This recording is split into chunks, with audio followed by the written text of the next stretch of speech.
আমরা এই কাগজ আনতে যে হয়রানি করাইছে তা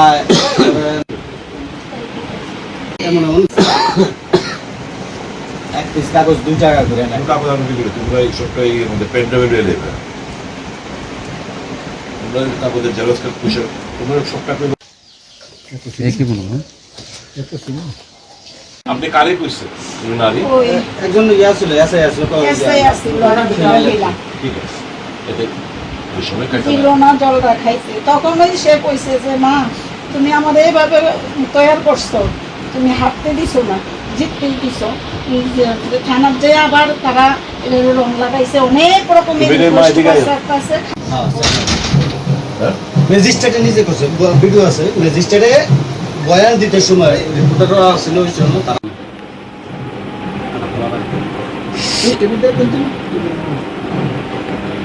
তারা এক প্রকার জোর করে বাড়িতে নিয়ে আকারে সবকিছু মাত্রা দিছে দিয়া 1 কেজি পেপার উইথ পেপার আর প্লাস্টিক সহ।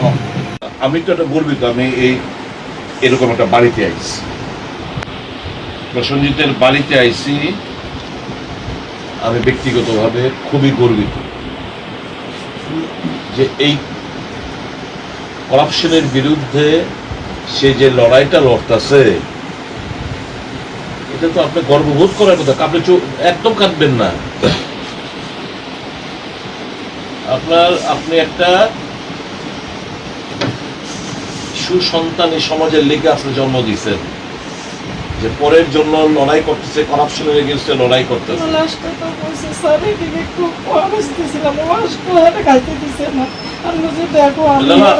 আপনি চিন্তা করেন না আমাদের আমি নিজে আজকে গেলাম বলে আজকে তো এরাও করতো না।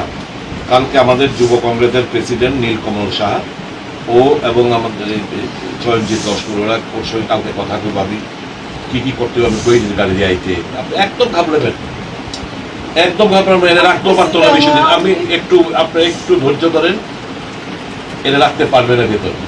আমি বলছি আমি হের মা একটু তুমিও তো একটা নারী দাও একটু জলটা খাইতে দাও। আমি তো বুঝতে আছি সে আমার should be proud no you are a proud wife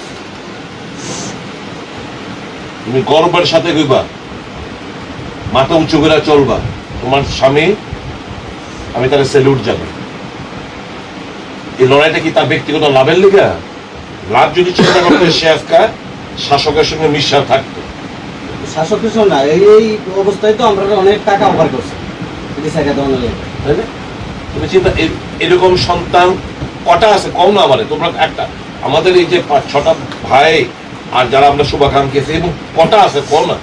সবাই যদি কিছু কইতাম কইতো মা এইভাবে তো শিক্ষা দিছ না এইভাবে তো শিক্ষা দিছ না আমি এই খতরনাকের আলোকে পারতাম না তোমরা তো আমরা এইভাবে শিক্ষা দিছ না। ওই বাবা অনেক সময় চিন্তা মিথ্যা করতো আমার দোকানদারে শেষ করে লেছো সেই না তো আমি তো মনে হয় আমি কত দিকে যন্ত্রণা সহ্য করতাম তো মা বাবারে বুঝাই আমার তো এইভাবে শিক্ষা দিছ না। কি কারণে আসাটা আজকে রঞ্জিত স্যার বাড়িতে স্যার প্রসঞ্জিৎ সাহা সে একটা সময় ভারতীয় জনতা পার্টির যুব মোর্চার মন্ডল প্রেসিডেন্ট ছিলেন এবং 2018 সালে ও নির্বাচিত একজন কাউন্সিলর মেলাঘর পৌরসভা না এটা কি পৌরসভা না তো কিছুদিন বাদেই যখন দেখলো যে এরা লুটপাট ছাড়া কিছুই না 8 মাসের মাথায় সে পদত্যাগ করে এবং জিরো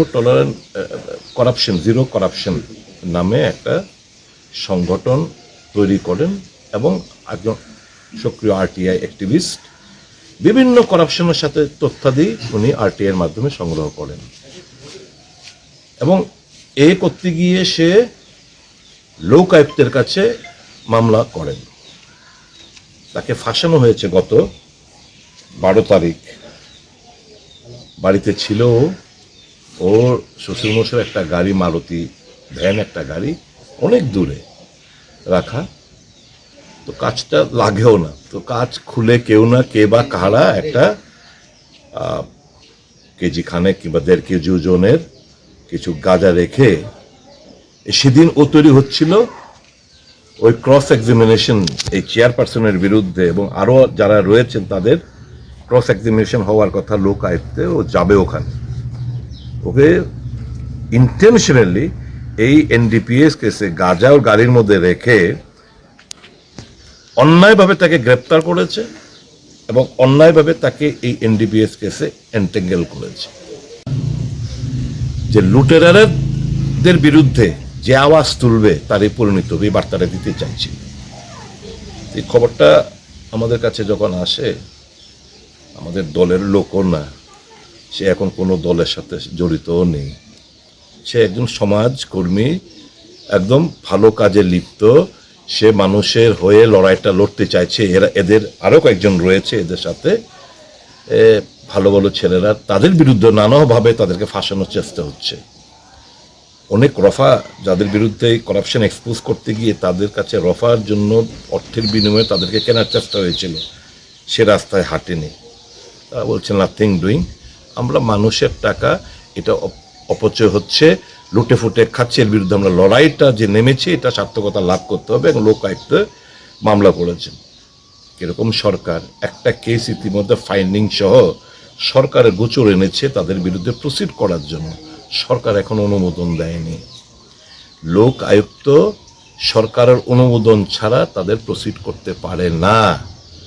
এখন এই ফাইল গিয়ে পড়ে রয়েছে আরো কয়েকটা মামলাতে, সে তার যে তথ্যাদি সেই তথ্যাদি দিয়ে মামলা করেছে এবং যেদিন সাক্ষ্য প্রমাণ তাকে গ্রেপ্তার করে তাকে এই মিথ্যা কেসে তাকে জেলে আটক করে রাখা হয়েছে। উদ্দেশ্য একটাই, আওয়াজ তুলতে পারবে না, করাপশন লুটেরাদের বিরুদ্ধে কোনো প্রতিবাদ কেউ করতে পারবে না, এই বার্তাটা উনি দিতে চাইছেন।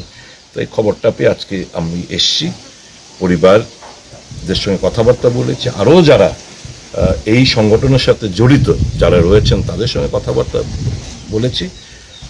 আর মুখ্যমন্ত্রীর আজকে বিকেলবেলায় আমি একটা ফেসবুক লাইভে মুখ্যমন্ত্রীর দৃষ্টি আকর্ষণ করবে, ঘটনাটা বিস্তারিতভাবে ওনার সামনে তুলে ধরব, যাতে করে উনি অ্যাক্ট করেন এবং প্রয়োজনীয় সমস্ত আইনি সহায়তা এই ছেলেটির জন্য আমরা প্রদান করব। লং তরে কাচ্চি ঘানির সর্ষে তেলে টেস্ট, যে খাবে সেই বলবে লং তরাইবে, লং তরাইবে।